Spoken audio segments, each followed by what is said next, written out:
കാണിക്കാനാണ് നീ കരയണേ? എനിക്കറിയായിരുന്നു ഇത് ഇങ്ങനെയൊക്കെ തന്നെ സംഭവിക്കുമെന്ന്.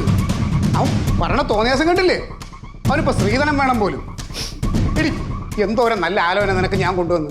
പക്ഷെ ആ സൗദിയിൽ അനീഷ് അവനെ ഇന്ന് കെട്ടിയിരുന്നെങ്കിൽ ഉണ്ടല്ലോ, സൗദിയിൽ അവർക്ക് സുഖമായിട്ട് ജീവിക്കായിരുന്നു. വല്ലപ്പോഴും എനിക്കും അങ്ങോട്ട് പോവായിരുന്നു. അപ്പൊ എങ്ങനെ അടങ്ങന്റെ മന്മത, നീ ഈ വർത്താനം പറഞ്ഞ ആളുകളെ കേൾപ്പിക്കല്ലേ? ഇനി ആരറിയാച്ചാ? നാട്ടുകാരെല്ലാരും അറിഞ്ഞു. അങ്ങനെ അല്ലായിരുന്ന പ്രേമം 8 വർഷത്തെ. വേറെ ആരെയും കിട്ടിയില്ല അവക്ക്. ഓ, അവന് ജോലി കിട്ടി കഴിഞ്ഞാൽ ഉടനെ കല്യാണം. ഇപ്പൊ ജോലി കിട്ടിയപ്പോ എങ്ങനെ ഇരിക്കുന്നു? അവന് സ്ത്രീധനം വേണം പോലും. എടി അവനെ നോക്കിയിരുന്ന് നീ മൂത്ത് നരച്ച്.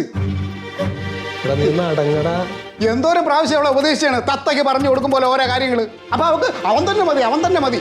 അവൻ മറ്റേ ഷാരൂഖ് ഖാനല്ലേ? എന്തേലൊക്കെ ഒന്ന് ആലോചിച്ച് തീരുമാനം എടുക്കാം നമുക്ക്. അയ്യോ, ആലോചിച്ചിടത്തോളം മതി. അച്ഛനും മോളും കൂടെ ആലോചിച്ച് ഈ കണക്കിനാക്കിയില്ലേ? ഇനി എന്ത് ചെയ്യണമെന്ന് എനിക്കറിയാം. അമ്മാവൻ വരട്ടെ, സുഗതമ്മാവൻ വന്നിട്ട് ആലോചിച്ചൊരു തീരുമാനം എടുക്കാം. നീ ഇങ്ങനെ ഇരുന്ന് കരയല്ലേ എന്റെ മോളെ? തല്ലിയില്ലേ, പിന്നെ എന്തിനു നീ കരയുന്ന?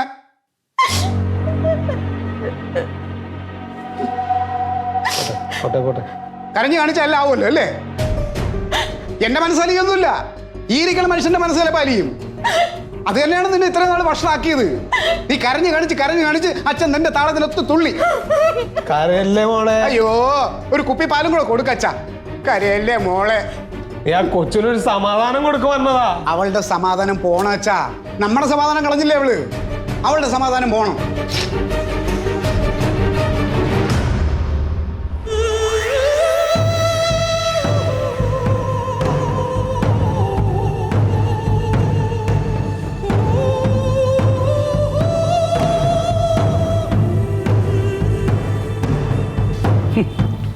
അഞ്ചെട്ട് കൊല്ലം പ്രേമിച്ച് പിന്നാലെ നടന്നിട്ട് കല്യാണത്തോളം എത്തിയപ്പോൾ അവന് സ്ത്രീധനമാണ്. അവനെ അവന്റെ വീട്ടുകാരെ ഉണ്ടല്ലോ ഞാൻ ബോംബിട്ട് കൊല്ലും. അതേ, ഈ ബോംബിടലും കൊല്ലലും എന്നല്ല ഇപ്പോഴത്തെ വിഷയം. ഈ വീട്ടിലെ പ്രധാന വിഷയം എന്താണെന്നറിയോ? ഈ വീട്ടിലെ മോള് മണ്ടോതിരി മുണ്ടിയിട്ടും പറഞ്ഞിട്ട് കുറച്ച് ദിവസങ്ങളായി. അതേന്നേ. അവളെ മൊത്തം ഭസ്മങ്ങൾ കണ്ടിക്കണല്ലോ. പെൺകുട്ടികളാണ് എന്തെങ്കിലും കടുങ്കായി ചെയ്തു കഴിഞ്ഞാൽ പിന്നെ ഞമ്മക്ക് പോയി. എന്തേന്നോ നിങ്ങൾ പേപ്പറൊന്നും വായിക്കില്ല? നിങ്ങൾ എന്തൊക്കെ വിവരങ്ങളാണ് നമ്മളെ പേപ്പറിൽ ഓരോ ദിവസവും കാണുന്നത്?